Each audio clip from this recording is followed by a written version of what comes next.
Hello friends, welcome back to my channel. As I told you about introduction of chapter 2 nutrition and animals, and today we start our new topic different ways of taking food. आज हम पढ़ेंगे अलग अलग तरीके, कौन से अलग अलग तरीके हैं खाना खाने के। किसके बारे में पढ़ रहे थे हम? एनिमल्स के बारे में, यानी कि ह्यूमन बींग्स भी इसमें साथ में हैं। ह्यूमन बींग्स के बारे में भी है ये। The mode of taking food into the body varies in different organism. हम जो भी खाना अंदर लेते हैं, यानी कि जो मोड होता है टेकिंग फूड करने का, वो बहुत सारे डिफरेंट ऑर्गेनिज्म है और वो सब में होता है। Bees are humming bird suck the nectar of plants.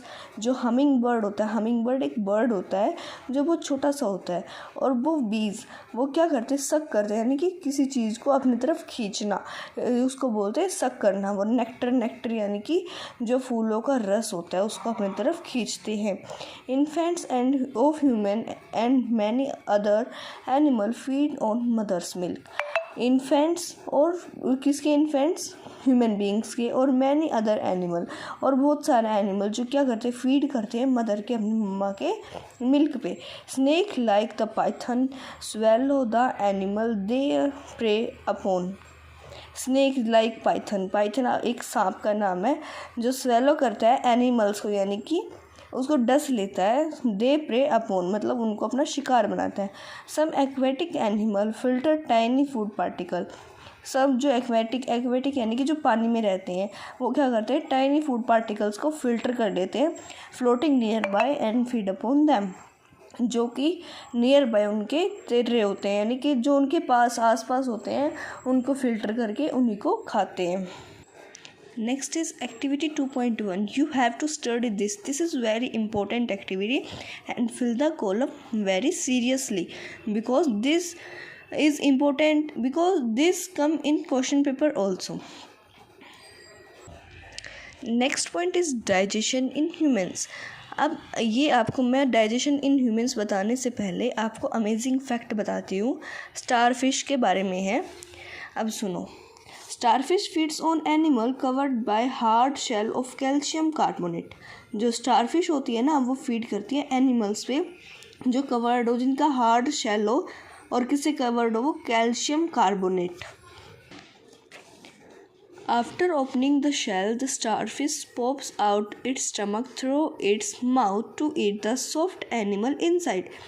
उसके ओपन जब होता है, ओपनिंग ऑफ शेल, यानी कि जब उसका शेल ओपन हो जाता है, स्टारफिश क्या करती है, पॉप्स आउट इट्स स्टमक। वो जो अंदर एनिमल है उसको क्या कर ले, उसके स्टमक को पॉप आउट कर लेती है, through it mouth to eat the soft animal, अपने माउथ से।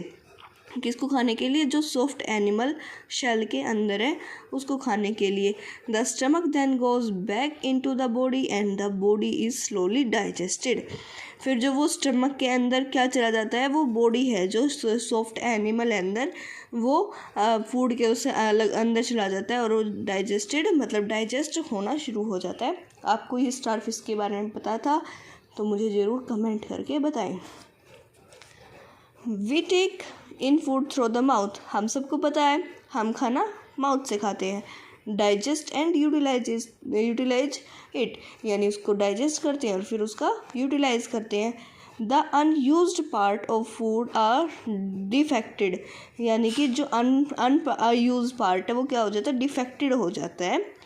Have you ever wonder what happen to the food inside the body. क्या आपने कभी इस बारे में सोचा है कि अंदर कैसे डाइजेस्ट होता है? The food passes through continuous canal which being at the buccal cavity.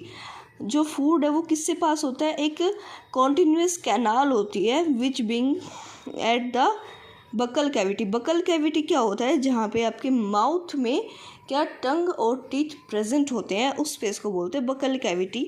And at the anus, और एनस पे एंड हो जाता है। The canal can be divided into various compartments. अब ये देखो, ये जो कैनाल है वो बहुत सारे पार्ट में डिवाइड है। वेरियस का मतलब बहुत सारे, कई पार्ट्स है उसमें डिवाइड है वो। द बकल कैविटी, फर्स्ट मैंने आपको बकल कैविटी बताया जहाँ पर आपके टंग और टीथ प्रेजेंट है, उसको बोलते हैं बकल कैविटी। फूड पाइप और ईसोफेगस। फूड पाइप जिससे फूड ट्रैवल करता है, यानी कि ये जो है ये क्या है, पहले यहाँ पे बकल कैविटी है, यहाँ टीथ है, टंग है, फिर ये यहाँ से फूड पाइप है जो कि क्या करती है, फूड कैरी करती है। फिर अब इसके बाद है ईसोफेगस, इसका साइंटिफिक नेम है। अब इसके बाद है स्टमक। स्टमक कहाँ है, देखो ये रहा स्टमक, आपको शो हो रहा है ना स्टमक, इसको बोलते हैं स्टमक। हमारा पूरा ये इतना पार्ट पूरा स्टमक नहीं होता, सिर्फ थोड़ा सा पार्ट होता है स्टमक का। अब इसके बाद है स्मॉल इंटेस्टाइन। स्मॉल इंटेस्टाइन जो आपको ये दिखाई दे रही है इसको बोलते हैं स्मॉल इंटेस्टाइन। ये खासकर बड़ी होती है पर इसका हम नाम लेते हैं स्मॉल इंटेस्टाइन। ऐसा क्यों होता है, ऐसा इसलिए होता है क्योंकि जो इसकी विड्थ है यानी कि जो ये चौड़ाई है ये बहुत ही छोटी सी है, पतली पतली सी है ये। इसके बाद लार्ज इंटेस्टाइन। लार्ज इंटेस्टाइन ये है, यहाँ से ये इस पूरे को क्या बोलते हैं, लार्ज इंटेस्टाइन। ये देखने में छोटी है पर ये देखो कितनी ज़्यादा चौड़ी है। Ending in the rectum and the anus. Rectum क्या कहाँ है, देखो ये रेक्टम इधर आपको दिखाई दे रहा है। रेक्टम यहाँ पे क्या होता है, थोड़ी देर के लिए, शॉर्ट टाइम पीरियड के लिए वेस्टेज जो है यहाँ स्टोर हो जाती है, वेस्ट पार्टिकल्स। अब इसके बाद आ जाता है एनस। एनस क्या है, ये एनस जहाँ से क्या वेस्ट प्रोडक्ट्स बाहर निकल जाते हैं। It is not a very long path. ये बहुत लंबा पाथ नहीं है। आपने देखा यहाँ से स्टार्ट हुआ और यहाँ ख़त्म हुआ, ये इतना लंबा पार्ट नहीं है। बकल कैविटी, फिर ईसोफेगस, फिर स्टमक, स्टमक से स्मॉल इंटेस्टाइन, स्मॉल इंटेस्टाइन से लार्ज इंटेस्टाइन, ख़त्म। These parts together form the alimentary canal और डाइजेस्टिव ट्रैक। एलिमेंट्री कैनाल या फिर डाइजेस्टिव ट्रैक उसको बोलते हैं जहाँ ये टुगेदरली फॉर्म होते हैं, यानी कि ये जितना भी आपने बीच में प्रोसेस देखी ये पूरा क्या है, एलिमेंट्री कैनाल है। The food component gradually get digested as food travel through the various compartments. ये जो फूड है ये कंपोनेंट्स उसके ग्रेजुअली डाइजेस्टेड होते चलते हैं, ये नहीं कि एक ही जगह सारे डाइजेस्ट हो, स्टार्टिंग से चलते हैं, ये स्टार्टिंग से ट्रैवल करते करते भी डाइजेस्ट हो जाते हैं। The inner walls of a stomach and the small intestine and the various glands associated with the canal such as salivary glands। जो बहुत सारी क्या यहाँ पे द इनर वॉल्स यानी कि अंदर वाली जो वॉल्स होती हैं स्टमक की और स्मॉल इंटेस्टाइन की, उसमें वेरियस ग्लैंड एसोसिएटेड है, किसमें, स्टमक की इनर वॉल में और स्मॉल इंटेस्टाइन की इनर वॉल में, with the canal such as salivary gland. Salivary gland आपको पता है सलाइवा क्या होता है, जो हमारे माउथ में क्या होता है, एक लिक्विड प्रेजेंट होता है उसको बोलते हैं सलाइवा, और जहाँ से वो सिक्रीट किया जाता है उसको बोलते हैं salivary glands. The liver and the pancreas secrete digestive juice. जो लीवर और पैनक्रियाज हैं, ये यहाँ पे लीवर है, आपको ये दिखाई दे रहा है हेड लाइक स्ट्रक्चर, इसको बोलते हैं लीवर, और यहाँ पे इसी के पास है ये पैनक्रियाज। ये देखो ये क्या है, पैनक्रियाज। जो लीवर और पैनक्रियाज है वो क्या सिक्रेट करते हैं, digestive juice. The digestive juice convert complex substance of food into simpler one. जो डाइजेस्टिव जूस, अब देखो नाम से पता चल रहा है डाइजेस्टिव जूस यानी कि जो खाने को डाइजेस्ट करने में हेल्प करेगा, वो क्या करेगा, कॉम्प्लेक्स सब्सटेंस को सिंपलर वंस में कन्वर्ट कर देगा। आपको मैंने अपनी फर्स्ट वीडियो में बताया था कि कॉम्प्लेक्स सब्सटेंस को अगर हम सिंपलर वन में कन्वर्ट करते हैं यानी कि उसको डाइजेस्ट करना, conversion of complex substance into simpler substance is known as digestion. The digestive tract and the associated gland together constitute the digestive system। जो alimentary canal या फिर digestive tract है और क्या associated gland कौन से salivary glands, pancreas, liver etcetera, ये जो ग्लैंड्स है कि एक साथ क्या बना देते हैं, डाइजेस्टिव सिस्टम बना देते हैं।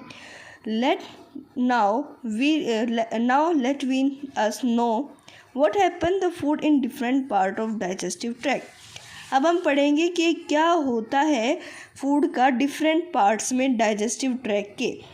इन my next video I will tell you the mouth and the buccal cavity and other parts of the digestive tract। Thank you very much। Please subscribe my channel, like my video and comment on it। Thank you and share करना तो बिल्कुल मत भूलना।